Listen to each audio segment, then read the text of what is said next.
Spoiler talk, baby.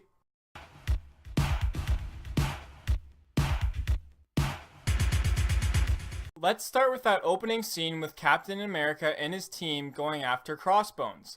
That was a really smart way for them to show you who's exactly on Cap's side right away.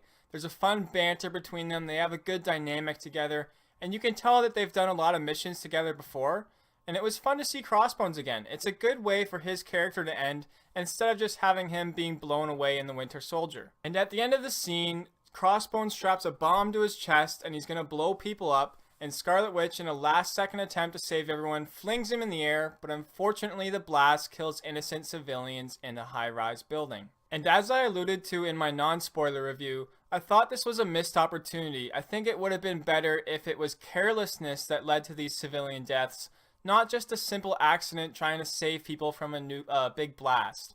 It just would have fit the story better, especially after building off the events of Age of Ultron, which I feel like this movie kind of ignored. Tony Stark created Ultron. No one forced him to do it. It was from his own arrogance and stupidity that he created this massive global threat. So I feel like if another Avenger caused innocent civilian people to die because of their carelessness with their power, that would really force the government to say, okay, enough is enough. You guys need to be put in check. Maybe you're trying to do the right thing, but we need to have some control over you. And it would also create an interesting dynamic with whichever Avenger made that carelessness error. Them and Tony would have a good dynamic where Tony feels what they're going through. He understands the pain and guilt that you feel when you make a massive mistake like that costs people their lives. But as it stands in the movie, it's just an accident and an impossible situation. I don't know what else Scarlet Witch could have done, so I don't feel like that should have been the incident that really made the government snap. But having said all that, it doesn't really affect the film that much. It's just a little nitpick. This movie has a lot of awesome moments, so let's talk about them.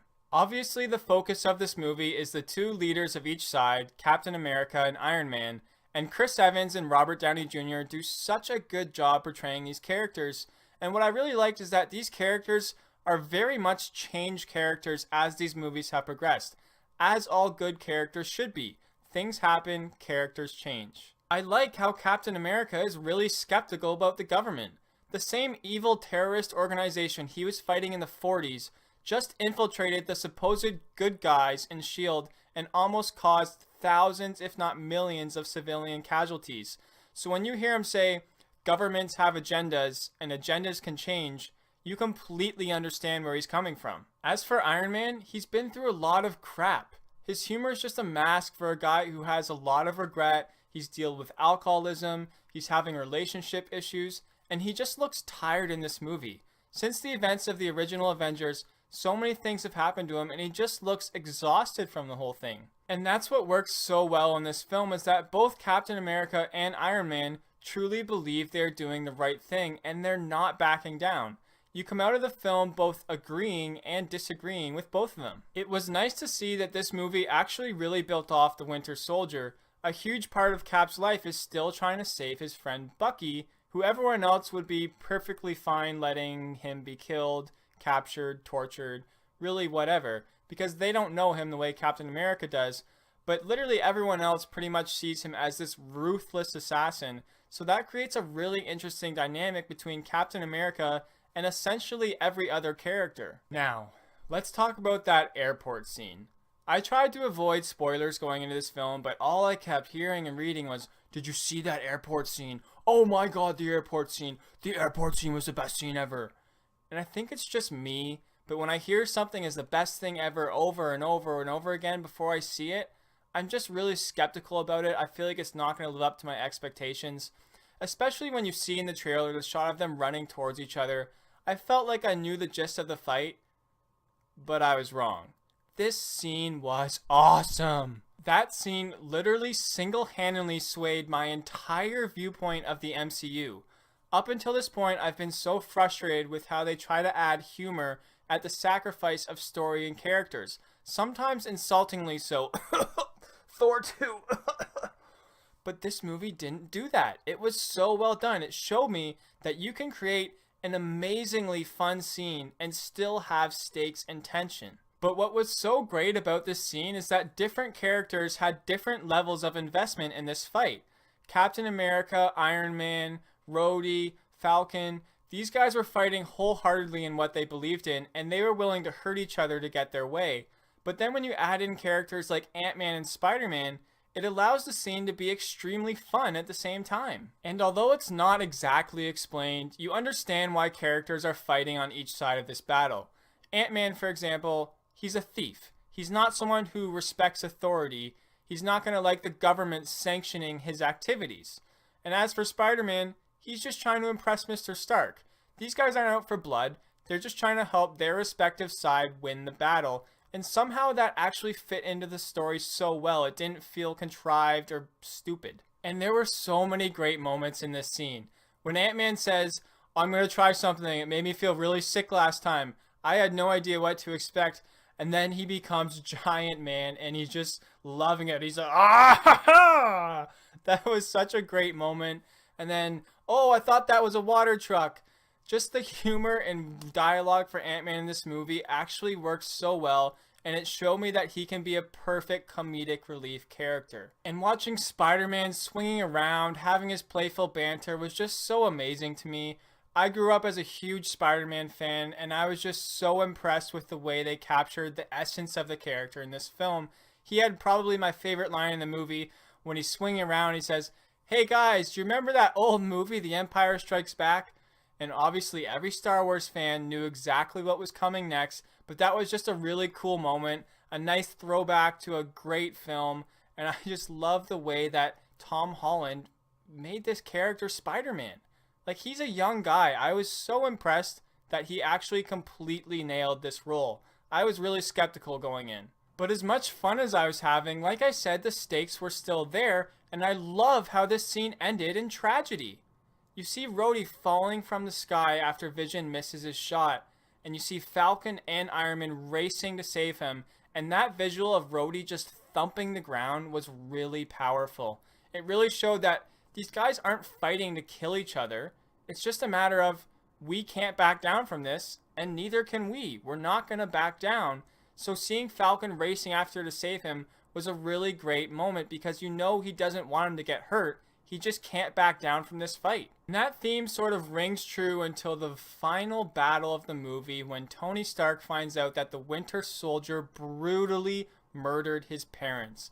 A little side note here, I have to give kudos to Marvel for going really dark in this moment, because they know they're a family-friendly property. They know kids are going to see this movie, but they didn't shy away from this moment. They could have just showed a little quick cut of the car crash or something and shown the Winter Soldier. But no, they actually show the Winter Soldier individually killed Tony's dad and his mom. So kudos for you guys for going a little dark. So naturally, Tony Stark loses his mind and wants to kill the Winter Soldier, but Captain America can't allow that. Thus, we have the epic showdown between Iron Man and the two amigos.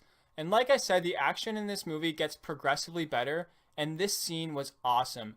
It was brutal, it was violent, it didn't feel staged or choreographed, and it was so intense until the final moments when Captain America is just thumping his shield into Iron Man until he finally hits him in the reactor and shuts Iron Man down. And for all the dummies out there who say that Tony Stark shouldn't have attacked Bucky because it wasn't his fault, give your head a shake. First of all, it's been established that Tony isn't exactly the most stable guy throughout these movies. He's been an alcoholic, he's been depressed, he's filled with regret, and he's never gotten over the fact that his parents were killed in a car crash.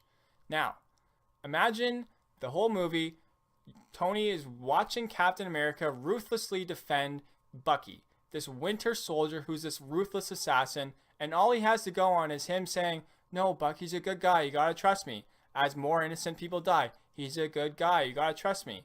Now imagine finding out that that same guy actually brutally murdered your parents and Captain America knew about it. You would absolutely lose your mind. So when Tony Stark says, "I don't care, he killed my mom," it makes perfect sense. No one has the ability to think rationally after just finding out that your parents were brutally murdered by the guy standing in front of you, that your friend is also defending, by the way. And I'm sure there's still those bozos out there that say, actually, if that was me, I would shake Mr. Barnes' hand for his courage and bravery and the burden that he's had to bear, because I am superhuman and I have no flaws. And as you're watching that scene, the thing that you forget is that Zemo actually apparently somehow orchestrated this whole thing with some giant convoluted plan that really doesn't make a whole lot of sense. And I just wish he wasn't in this movie. He wasn't needed. The movie should have just been Captain America and Iron Man's ideals clashing together to create this civil war. You could have had all the same major plot points and just slightly tweaked the script. It's funny, as I'm saying that, I realize I said the exact same thing about Batman v Superman, that you didn't need Lex Luthor. You could have just had Batman and Superman's ideals clashing to create an epic showdown. And then weirdly the same thing applies here. You didn't need the big villains, guys. They just distracted from the overall story. It's not that Zemo is terrible. He has a few good scenes. I like the scene where he's torturing Bucky with the German passage that helps him mind control him. That stuff was really neat. I liked how he liked to approach things from a psychological standpoint. That's an interesting take for a villain, but he's not given enough screen time in the movie to really develop him as a villain. As it stands, he's just kind of a generic revenge, cookie cutter villain that doesn't really have any lasting impact on the film. You're not going to talk about him after the movie. You're not going to remember him after the movie. And I guess that's kind of the point, is that he's not the main focus of the movie.